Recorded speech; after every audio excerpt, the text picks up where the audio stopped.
o Brasil é muito bom para um número muito pequeno de pessoas, Uhum.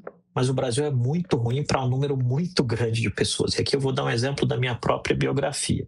É, como o Pedro já disse, eu nasci muito pobre, meu pai nos abandonou, eu tinha 5 meses de idade, minha mãe trabalhou até, sei lá, eu estava no mestrado, minha mãe ainda fazia faxina, tá? Então, assim, é porque eu não era elegível. Os paradoxos de Brasil, vamos lá, vou contar um caos. Eu trabalhava 8 horas por dia, 40 e poucas horas por semana, e fui fazer a prova do mestrado na Universidade de Brasília. Na banca de mestrado, um dos professores virou para mim e falou assim: mas eu estou vendo aqui que você se colocou como elegível para a bolsa de estudos, né? Eu acho que eu não vou ter bolsa para todo mundo, porque só ganham as bolsas aqueles que forem os melhores classificados no programa. E é um dado da realidade. Eu falei: tudo bem. Ele falou: e o que você vai fazer nessa situação? Eu, no momento de um misto de. Eu sempre digo que eu sempre tive muito mais coragem que juízo, né? Então eu peguei, eu olhei para a janela da sala, tinha um monte de carro no estacionamento, eu aprontei para os carros e falei: eu lavo os carros quando eu não tiver em aula. Aí, quando eu acabar de lavar os carros, eu troco de roupa e assisto aula. Esse professor engasgou, o outro professor deu uma gargalhada, o terceiro professor ficou: o que está acontecendo? Ele era gringo. Enfim, eu entrei no programa e eu não recebi a bolsa de estudos. Essa é a grande verdade. Eu fiquei em quarto lugar, eles tinham 3 bolsas, então eu trabalhava 44 horas por semana e tinha que depois compensar os horários. Eu comecei a compensar os horários e aí uma pessoa que trabalhava comigo foi a minha chefia e disse que achava injusto que eu pudesse compensar os horários, porque no fim eu estava estudando e aquilo era para mim e não para o lugar onde eu trabalhava. E eu fui demitido. E no dia que eu fui demitido, mas o universo faz umas coisas legais. No dia que eu fui demitido, uma professora, que eu vou citá-la aqui nominalmente, porque quem te dá boas notícias tem que ser citado, a professora Norma Breda dos Santos, que era coordenadora da UNB, ela me ligou e falou: cara, eu tenho uma bolsa de estudos, tu quer? Eu falei: professora, eu quero, porque eu vou ficar sem como pagar minhas contas. E essa vivência na Universidade Federal me trouxe uma percepção muito clara de que o Estado brasileiro pré-Nova República, ou nos inícios da Nova República, ele sempre foi muito bom em fornecer ajuda para quem não precisa. E aí eu estou falando da universidade que eu convivi, que era uma universidade que não tinha pobre, gente. Era uma universidade federal em que os pobres não adentravam na universidade. Acho até que melhorou hoje. Melhorou muito, né? Mas na época que eu entrei na universidade, não tinha pobre na universidade. Eu era o único estudante da universidade que andava de ônibus, né? E eu tenho uma amiga que hoje é hiper bem sucedida, que é minha amiga até hoje, que ela tomou algumas multas porque minha aula terminava às 11 da noite e o último ônibus para minha casa saía às 11h20. Então ela dirigia da UNB até a rodoviária para que eu não perdesse o ônibus e não dormisse na rodoviária.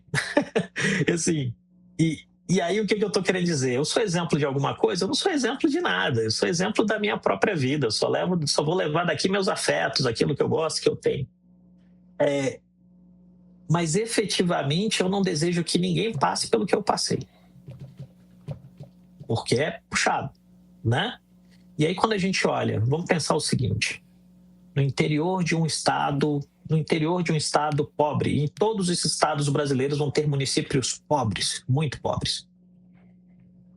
E uma criança, um garoto, uma garota de 14, 15 anos que está no ensino médio, não tem perspectiva de vida, para ela terminar o ensino médio é uma luta porque ela vai ter que trabalhar. E trabalhar significa ou trancar a escola ou ir para o ensino noturno. Uma criança de 14 ou 15 anos no ensino noturno está vulnerabilizada a uma série de condições que eu acho que a maioria de nós nunca pensou. E falo porque eu fui educador nessa faixa etária. Uma das minhas encarnações foi ser professor de adolescentes. Um programa que impede essa criança, ou que dá opções a essa criança, eu acho que... E aí vem talvez a minha discordância com a maioria dos liberais brasileiros, que são bons em ler Adam Smith e péssimos em ler Stuart Mill, né? Isso não tem nada de socialismo. Isso é liberalismo na veia. Você está equalizando condições para que a pessoa realize seu próprio sonho. Assim, acho que esse é o ponto de partida aqui, que talvez grande parte de quem vocaliza muito na internet dizendo que é liberal, que é não sei o quê, não sabe o que é liberalismo, não sabe o que é socialismo, não sabe o que é... Deixa eu respirar, Lu, para não falar uma palavra de baixo calão. Não sabe quase não sabe patavinas de nada, e quer se construir numa dinâmica de que é o dono da verdade. Então, assim, a verdade gente, esse é um país preso na maldição de renda média, esse é um país que melhorou muito, mas ainda tem muito que melhorar, e não é destruindo políticas públicas que funcionam que isso vai acontecer. Se você está preocupado com o gasto do erário público, mira o gasto do erário público em grandes empreendimentos ou em grandes grupamentos empresariais que não devolvem nada. Se você está preocupado com assistencialismo, esse assistencialismo tem um endereço, e não são os mais pobres, são os mais ricos, né? E isso não tem nada de socialismo, isso é liberalismo, institucionalismo na veia. É dizer, cara, quem tem muito dinheiro não precisa do Estado, né? Quem tem pouco dinheiro precisa do Estado. E aí, se você quer olhar isso com calma, veja, por exemplo, o que os dinamarqueses fazem, veja o que os noruegueses fazem com muita qualidade.